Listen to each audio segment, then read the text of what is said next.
हरियाणा विधानसभा चुनाव 2024 की तैयारियों के बीच दिग्विजय चौटाला चर्चाओं में नजर आ रहे हैं। दरअसल डबवाली से जेजेपी उम्मीदवार दिग्विजय चौटाला ने अपने चाचा अभय सिंह चौटाला और आदित्य चौटाला पर तंज कसा है। वहीं दिग्विजय चौटाला ने आरोप लगाया कि अभय सिंह चौटाला ने एक गहरी साजिश के तहत उनको पार्टी से निकाला है। ये तो राजनीतिक तौर पर सबको एक अधिकार है, फंडामेंटल राइट है, वो भी चुनाव लड़ सकते हैं, मैं भी लड़ सकता हूँ, वो अपना लड़ रहे हैं, मैं अपना लड़ रहा हूँ। और चुनाव एथिकली लड़ना चाहिए सबको। अभी तक तो सब ठीक है। हाँ, ये हास्यास्पद साहब बेचारे इनेलो वाले पहले चौटाला साहब के नाम पर वर्करों को रोके रखे हुए थे। इनेलो के वर्करों के मुझे कल से फोन आ रहे हैं। आज भी 3-4 बड़े इनेलो की ज्वाइनिंग है और इनेलो बिखर जाएगा कि इन्हीं लोगों से तो इनेलो दुखी थे, इन्हीं लोगों के कारण जो है वो इधर थे। अब यही लोग जब इस तरफ आ जाएंगे तो फिर वो कैसे चलेगा। एक मैदान में 2 तीखी तेज तलवारें कितने दिन तक रहेंगी। दूसरी तरफ जो आदित्य जी के साथ थे वो अभय सिंह से दुखी थे। दिग्विजय चौटाला ने अपने चाचा अभय सिंह चौटाला को घमंडी बताते हुए कहा कि इसी घमंड और गहरी साजिश के चलते उनके पिता अजय चौटाला जब जेल में थे, उनको और उनके परिवार को इनेलो से बाहर करने का काम किया गया। अभय सिंह चौटाला मेरे चाचा हैं।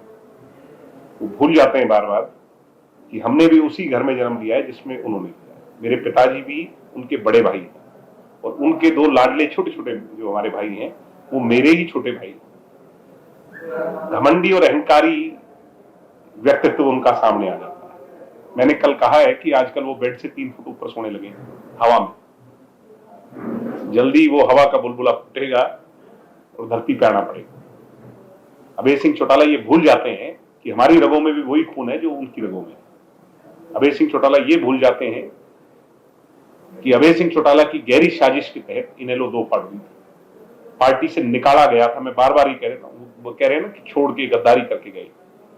गद्दार तो वो हैं जिन्होंने पार्टी से अजय सिंह चौटाला को जेल में बैठे हुए पार्टी से बाहर निकाल दिया। साथ ही दिग्विजय चौटाला ने कहा कि अभय सिंह चौटाला के इसी घमंड के कारण आज इनेलो 32 सीटों से 1 पर आ गई है। दिग्विजय चौटाला ने अभय सिंह चौटाला के मुख्यमंत्री बनने वाले बयान पर भी पलटवार किया और कहा कि ये पहली बार नहीं है कि वो मुख्यमंत्री बनने के सपने देख रहे हैं। वे रात को मुख्यमंत्री बनने के सपने देखते हैं, लेकिन सुबह उठकर देखते हैं कि इनेलो 32 सीटों से 1 पर आ गई। वो रात को 10 बजे के बाद जो बातें हैं, अभय सिंह चौटाला कल भाषण में वो 10 बजे से पहले कह गए। मैं कहता रहा हूं 3-4 फुट हवा में सोने लगे आजकल। उनके साथ जो रहते हैं वो रात को कह करके इंजेक्शन लगाते हैं, भाई साहब भाई अब तो सीएम बन गए। बस आ गई जी 20-25 थारी आवेंगी, 40-50 उसकी होंगी, 30-40 उसकी होंगी और गठबंधन होगा और आप सीएम होंगे। ठीक है जी, मैं आपका ओएसडी होऊंगा, ये होगा वो होगा। सो ये अभय सिंह चौटाला की सबसे बड़ी खासियत यही है। वो इनेलो में भी 2 बार तो मुझे अच्छी तरह याद है। 2 बार बिल्कुल रात को जब सोते थे तो सीएम बन के ही सोते थे और सुबह जब उठ के जमीनी हकीकत देखते थे तो पता चलता था इनेलो को 32 सीटों से 1 सीट पे लाकर छोड़ दिया। हरियाणा विधानसभा चुनाव 2024 की तैयारियों के बीच नेताओं के बीच आरोप प्रत्यारोप का दौर जारी है।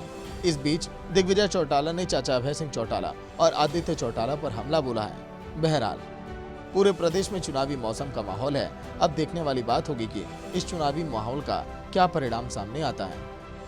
सूर्या समाचार के लिए सिरसा से सुरेंद्र साहू की रिपोर्ट।